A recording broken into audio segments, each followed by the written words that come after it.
Olá, o Pauta Especial está no ar. No programa de hoje vamos falar sobre um dos maiores educadores do Brasil e do mundo, que morreu há 21 anos e deixou um grande legado para a educação. Estou falando de Paulo Freire.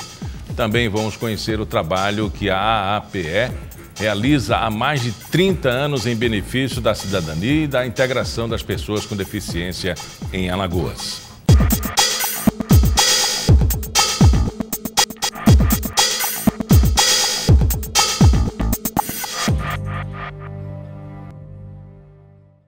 No dia 2 de maio de 2018, completaram-se 21 anos da morte de Paulo Freire. O educador é reconhecido internacionalmente por causa das contribuições no processo de educação dos trabalhadores.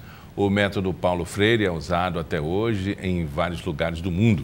Aqui comigo no estúdio está a professora Marinade Queiroz, pós-doutora em educação, que vai falar mais sobre o assunto. 21 anos depois, Paulo Freire ainda é lembrado, né, pela sua contribuição à educação, né?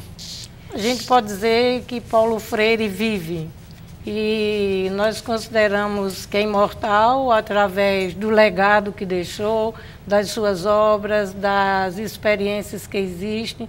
Paulo Freire contribuiu não só com a educação, e especificamente com a educação de adultos, mas se a gente for ao colóquio de Paulo Freire, que acontece de 2 em 2 anos, nós encontramos as concepções de Freire na saúde, a exemplo na odontologia, na medicina.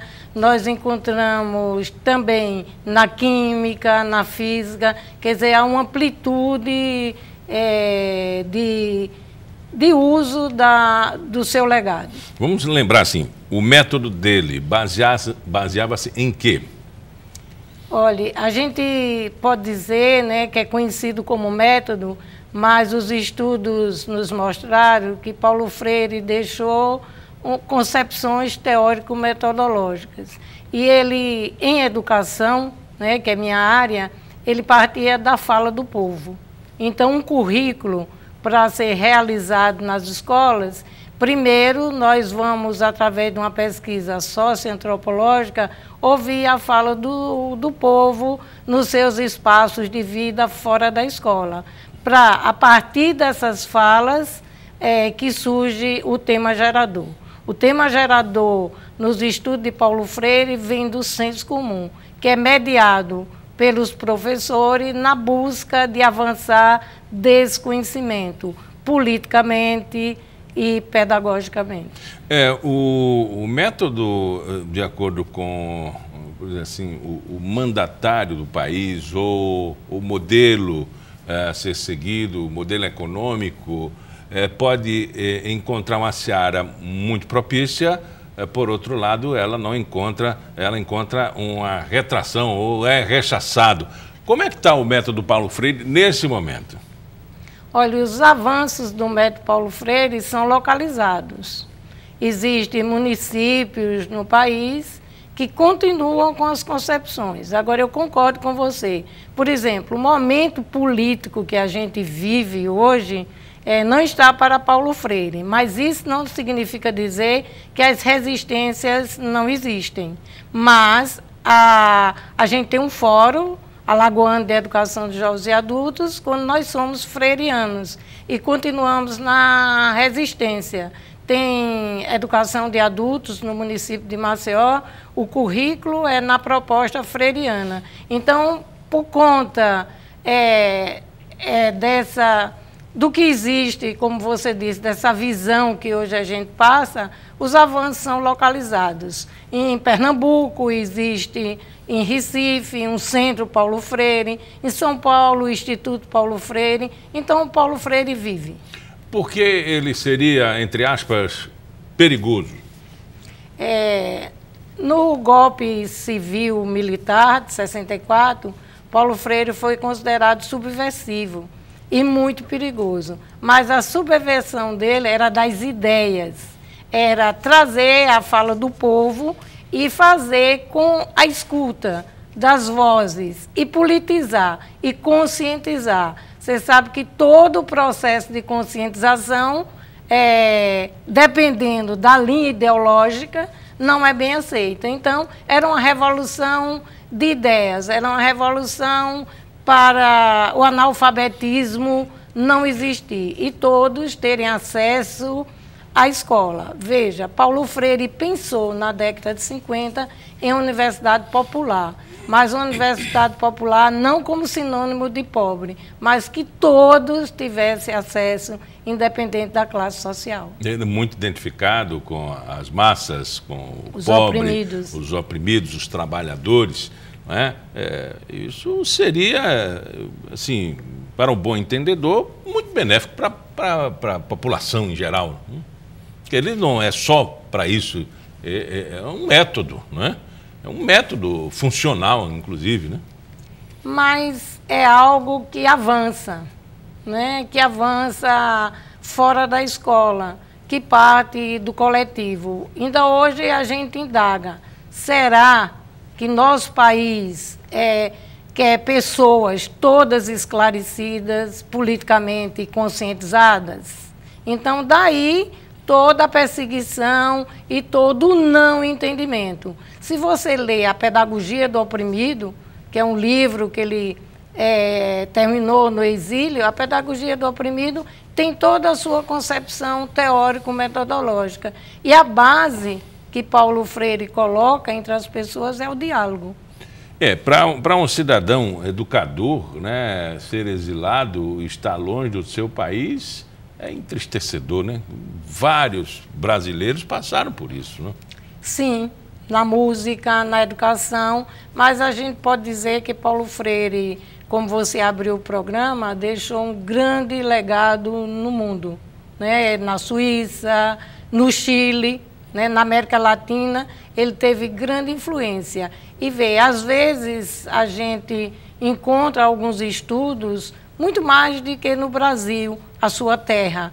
Quer dizer, ele é pernambucano, um educador, né, que aprendeu a ler com sua própria mãe e que ela usava os gravetos de árvore para na terra colocar as palavras. Isso não significa dizer que ele não é a favor de escolas. Sim, a favor de escolas com condições e acesso para o povo. Uhum. Essa identificação que a senhora falou da América Latina seria a ampliação do mundo real vivido por ele em Pernambuco e a realidade brasileira também. Ele começa em Pernambuco, mas em Pernambuco ele começa seu trabalho nas favelas e surge o movimento de cultura popular que se espalhou pelo país. E no Nordeste, Natal, na época, fez um excelente trabalho de alfabetização na perspectiva freiriana, como também a Paraíba, por um centro de educação popular.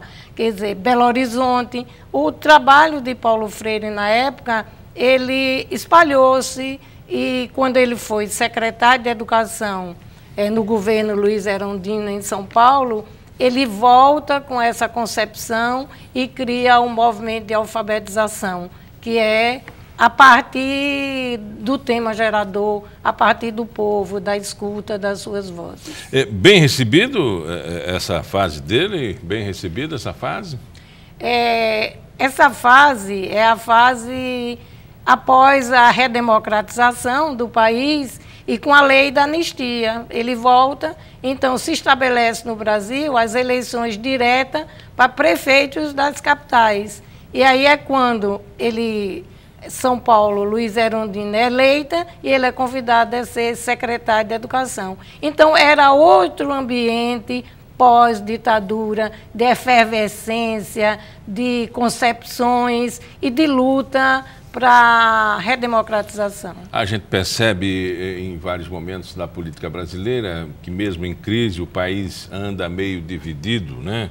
O que seria gente honesta e o que não seria gente honesta, o que seria o político ético ou não político ético. É bem verdade que a luta do método, das concepções dele são bastante distintas, né? E provavelmente não se coaduna com o que está acontecendo no Brasil, esses passos largos para trás, né? E a senhora entende que não há mais espaço em São Paulo com Dória e no Brasil com Temer para o método Paulo Freire? Olha, nós temos muitas dúvidas. Eu acredito que há sempre espaço para freire fora do aparato estatal, se o aparato estatal não admite as suas concepções. Mas nós continuamos nas resistências dos fóruns, dos movimentos sociais, em outros espaços que também são agências educativas. Agora, em função de institucionalização, nós temos muitas e muitas dúvidas. O momento é de resistência. Se fosse uma outra pessoa, poderia ter recebido mais prêmios, seria muito mais reconhecido. Por exemplo, 21 anos, ninguém falou. Né? Pois é. Ele é doutor honoris causa pela nossa universidade, pela UFAL. Ele teve muitos contatos aqui, mas eu concordo com você. Há um silêncio permitido para não se falar em freire. A história do poder trata de afundar ou negligenciar ou apagar pessoas como Paulo Freire? É subsumir, silenciar, mas não consegue. Hoje a gente tem a mídia alternativa, então não se consegue. Professora, no mundo acadêmico, ele é bem aceito pelo menos na pesquisa da universidade e no aluno novato? Olha, eu não diria que ele é bem aceito, porque se a gente for pensar nas universidades, a gente não pode generalizar que todas tratam de freire e estudam freire. Também nas universidades, na academia, os estudos de freire são localizados. Mas qualquer universidade que trabalhe com a educação popular, com movimentos sociais, não pode negar freire. Agora, no meu entendimento, eu acho que isso devia ser muito mais intenso. Porque a contribuição dele foi democrática e profunda, não? Muito. Intensa, democrática, profunda, a favor dos oprimidos e que se imortalizou.